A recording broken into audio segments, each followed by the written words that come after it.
again, we're so lucky because not only have we got one cardiologist, we've got two cardiologists. Yay! And they're the very best kind of cardiologists because they're preventative cardiologists. Yes, yes. I find these are a growing breed, and several of my friends have been cardiologists, and they eventually become fed up with stenting, and it's so depressing, isn't it? And then they really get into this preventative thing. So we've got two of them, and we're so lucky because it helps us spread the idea that low carb is not just about diabetes. It really isn't. When cardiologists are joining us, it helps us look more serious, really, and the world looks on, because cardiologists, one GP, no, it's the other way around. 10 GPs is about the same as one cardiologist. So we've got two cardiologists. That'd be the same as 20 GPs. We're so lucky. So come on, we've got two. We're going to have Dr. Nadir Ali and. Well, I'm honored to be out here, and I take that responsibility quite seriously. So my job is to dissect out why LDL cholesterol goes up on a low-carb diet, and also to find out and create a narrative if that is necessarily bad. And you'd be shocked to hear that I really have no disclosures. So I didn't know whether I should include the slide at the end or in the beginning, but I thought it would have more impact in the beginning. Because there are people sitting right in front of me that medical knowledge is no longer the monopoly of physicians or healthcare professionals. And there are a lot of citizen scientists who have more insight because they can think outside the box. And my transformation came because my patients' grassroots effort told me that, hey, I needed to change. And unless organizations and physicians higher up heed this warning, I feel that if we don't bring the change from top down, we're going to get buggy whipped. So for the last 5 years, I've been telling my patients, hey, eat like this: animal fat, fatty meat, and fatty fish. And in my clinical experience, this is what I find. When people take this to heart and practice it religiously, 3 good things happen out here. Their HDL goes up, their triglyceride comes down, their insulin goes down, and everybody agrees that this is beneficial. But the darn LDL that everybody is worried about goes up, especially when one is being particularly good at it. So before we demonize LDL or cholesterol, we got to recognize that it's an evolutionary important molecule, important for life. Every cell in our body, the cell membrane would not have the fluidity and integrity if it were not for cholesterol. On the right of the slide is the brain membrane, and the structure of the brain membrane is permitted to be the way it is. And neurotransmission happens because of cholesterol rafts that give the brain membrane the structural integrity that it needs.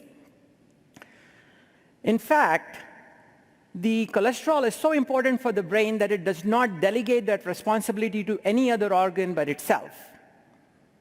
Now, I would not be able to stand here and give this presentation without the LDL cholesterol, which is much maligned, because that LDL cholesterol is supplying cholesterol to my adrenal cortex, giving me the stress hormone cortisol so that I can deal with the stress. The LDL molecule that cardiologists want to wipe from the face of the earth is giving cholesterol to the ovaries, making all women in here look beautiful, and testosterone to men, making us look handsome.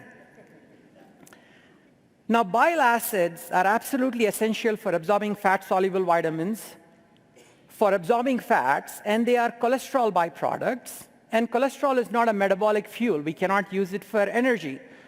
So bile acids constitute the way in which we eliminate cholesterol in our gut.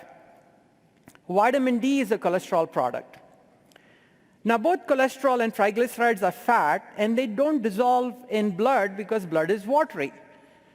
So our body has created an ingenious system to carry this cholesterol, as other speakers have mentioned. There's an outer cover of phospholipids that makes the molecule dissolvable in water, and the cargo is cholesterol with an identifying protein that is shown out there.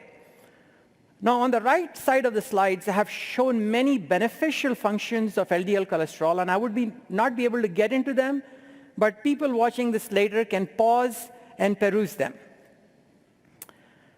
So I wanted to find out why LDL goes up, and this paper gave me a big insight. Now, this paper is in 7 people who fasted for 7 days, and what was found is that fasting increased their LDL cholesterol. Now, you would think that fasting is beneficial. The LDL cholesterol started at 112, ended up at 190 in 7 days, a whopping 70% increase. Fasting makes us do fat metabolism. So I had to go back all the way into the 1950s to the work of George Cahill and come up with this graph on the right. And the reason I have put that up there is because we have very limited carbohydrate reserves. When we stop eating or eating a low-carb diet, what happens is that we run out of glycogen very quickly within the first 4 to 8 hours. And then you see that for certain tissues that need sugar, you see that the gluconeogenesis is slowly going up and then comes down. And the reason it comes down is because our body becomes adapted to burning fat as ketones. So out here is shown that with prolonged fasting, which is an extreme example of a low-carb diet, what you're seeing is that the ketone levels go up to 5 millimoles, which is equimolar to our blood sugar concentration. So what are these amazing ketone molecules? Out here is shown on the left of the screen a person who's on a standard American diet who's burning predominantly sugar in his brain. But when you're on low-carb diet or doing fasting, the brain adapts and turns 2/3 of its use to ketones, showing that it becomes fat adapted. I'd like to take exception with Dr. Muzaffarian yesterday because he said that we are extreme examples. We are going too far. We want ketosis. Low carb is enough. I'd like to remind him that man's entry into life and the reason that we are still alive is because we are capable of ketosis. In fact, I'd like your indulgence to read this word for word, which says the metabolism of human newborn is essentially ketotic. Blood glucose level falls strikingly in the neonate, and concentrations of beta-hydroxybutyrate rise to about 2 to 3 millimoles. The newborn brain consumes 60 to 70% of total metabolism at birth, nearly half from beta-hydroxybutyrate. Fitting in with this pattern is maternal colostrum.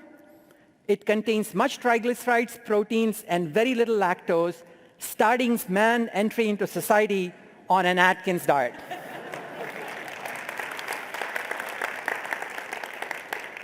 So here is a liver cell, and I'd like to thank all the speakers ahead of me to making it easy for me. Since you're not eating carbs, you're fasting. The carbs are reserved for the brain. The liver cell is converting fat into ketones. And this is the Ali model as to why the cholesterol is going up, and I have never shared this data in front of a national audience before. The enzymatic machinery that's making ketones in us involves HMG-CoA, which is a branch point, at which point it gets diverted to making either ketones, but it can also make cholesterol. This figure is a little bit more elegant for people who want to see the molecular structure of these molecules, but you can see that as fatty acid is entering the liver, it's getting converted to acetyl-CoA, then becomes HMG-CoA, which is the branch point that makes either ketones or makes cholesterol. So by design, if you get very good at fat burning, like the lean mass hyperresponder that Dave Feldman has so nicely put out, by design, you're going to increase your cholesterol levels. So here is a little animation. The liver is synthesizing a lot of cholesterol in somebody who's predominantly fat burning. And if you follow my Twitter feed, I have put in all kinds of animal as well as human studies that show this. And as it is making more LDL cholesterol, it's also eliminating cholesterol in bile and through the gut, The terminal ileum is the one that reabsorbs the bile, but less of it is reabsorbed, so more of it gets out in the feces. So by design, since the liver is synthesizing more cholesterol, it's going to produce more LDL. It's also going to produce more bile for elimination. Now, it was pointed out that the oxidized LDL is the culprit. The oxidized LDL gets taken up by the macrophage through the scavenger receptor. And there are human studies and animal studies that show that in a person on a low-carb diet, the elimination of this scavenger receptor-filled macrophage is much greater in the feces in a low-carb individual. Now, this is another point that I was shocked about. The liver is making a lot of cholesterol, and so it is not going to take any of the LDL back into it because it doesn't need it. There are human and animal studies that show that there is LDL receptor downregulation. These are the receptors that are picking up the LDL and removing it from circulation, but since the liver already has the cholesterol that it needs, it downregulates them. Now, this is a little geeky slide. It's just put in for the people who really want to see it. And this is a fasting study in humans. And these people were not on a low-carb diet. The fasting was not any prolonged. But you can clearly demonstrate out here that in a fasted state, the liver is making much less VLDL cholesterol, which is triglyceride-rich, and making a lot higher LDL cholesterol, which is cholesterol-rich. So I said that I wanted my patients to eat like this: fatty food, animal fat, animal protein, which is fatty, as well as fatty fish. When they do this, this is the pattern that I observed. If they are ketotic, if they are having ketones, by design, they're going to have high LDL cholesterol. They're going to have high HDL, and studies show that they eliminate more fecal cholesterol, and their LDL receptor goes down. So now I move on to a part which says, why do we malign LDL? Does it have any benefit? So this is a rat lung, and in the rat lung are these bacteria, and the bacteria want to cause an infection in the rat. And what is happening out here is that it releases this protein, which is called AGR protein, which establishes a quorum and says, hey, there is enough milieu out here for us to cause bacterial virulence, and they take foothold and cause a pneumonia. Now, you would be surprised to know that there are animal studies that show that the lowly LDL is the one that soaks up this AGR protein so that quorum is not established and infection is abolished. Now, here is another bit of information, and that is that these bacteria also release inflammatory mediators. And these inflammatory mediators cause cell death. What is neutralizing these inflammatory mediators, which is LPS and LTA? It is the LDL cholesterol. And it reduces bacterial virulence. Now, what about human studies? I want to go to some prospective human studies. This is the Leiden 85 study, 700 patients followed for 10 years. And they looked at whether cholesterol predicted their mortality, their cancer death, and their infection. And what we found is that high cholesterol was defined as 300 or greater, 250 was middle cholesterol, and 200 was low cholesterol. The highest cholesterol group had the lowest overall mortality. The highest cholesterol group had the lowest overall cancer mortality. Old people die of infections, pneumonias. The least risk of infection was in the highest cholesterol group. Now, I told you that brain integrity is dependent on cholesterol rats for neurotransmission. Now, this is a Lothian Birth Cohort, kids born in 1936 in the town, followed in 2010 when they were 70 years of age. And the principal reason that they were being followed is to see whether cholesterol predicted cognitive function. This is what happened. 300 was high cholesterol, 250 was middle cholesterol, and 200 was low cholesterol. The highest cholesterol group had the lowest risks of hypertension, the lowest risks of stroke, the lowest risks of heart disease. What about cognitive function? The higher your cholesterol, the better your cognitive function. The general ability, your processing speed, your memory, your IQ, all dependent on high cholesterol. About 300 of these 1,000 patients were on statins. Did statin make a difference in their cognitive skills? And what we find is that the 300 people that were on statins, their cognitive skills was much lower compared to their cohort that were not on statins. So this is what the standard American diet is. Unfortunately, nobody in this audience eats it. It's got the trifecta of grains, added sugar, and plant oils. And what it does is that it causes insulin resistance and causes all the things that we have heard about. But the way I want to summarize is what is the optimal diet? Whether you believe the expensive tissue hypothesis or no, we all recognize that we have enormous energy expensive brains. And the primary focus of our digestion is the small intestine, which is designed to absorb high-quality nutrients without processing them. And we have rudimentary fermentation capacity, as Zoe pointed out. In addition, we have an acid-based digestion. We have a monogastric stomach that makes acid. That's absolutely essential for protein digestion. And if we dilute that acid with fiber, or fiber binds with minerals, you're not going to absorb the protein. In addition, our pancreas, we are bestowed with a pretty bad pancreas because it cannot handle the glycemic load or the glycemic index, and that's why it dies so quickly.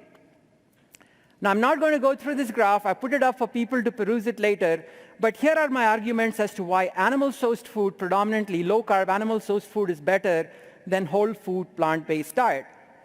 Because if you're on a whole food plant-based diet, by design, you're going to eat a lot of fiber in order to reduce the glycemic index. And if you're going to do that, you're going to need a large amount of time in the day to eat it to supply your brain with calories.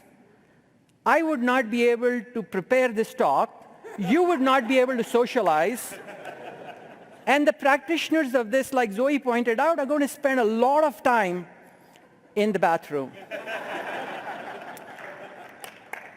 So I want you to start eating like this. And when you start eating like this is what you're going to notice: a high HDL, low triglycerides, low insulin, and a higher LDL. And this is my conclusion slide, which says that should we celebrate a high LDL rather than mourn it, especially since most people in these will meet these three criteria. They'll have a higher LDL, they'll have a lower triglyceride, they'll have lower insulin levels. Because I'd like to submit to you that this is going to make you live longer, have better cognitive skills, lower infection rate, and lower cancer risk. So I really thank you for giving me the opportunity to present here.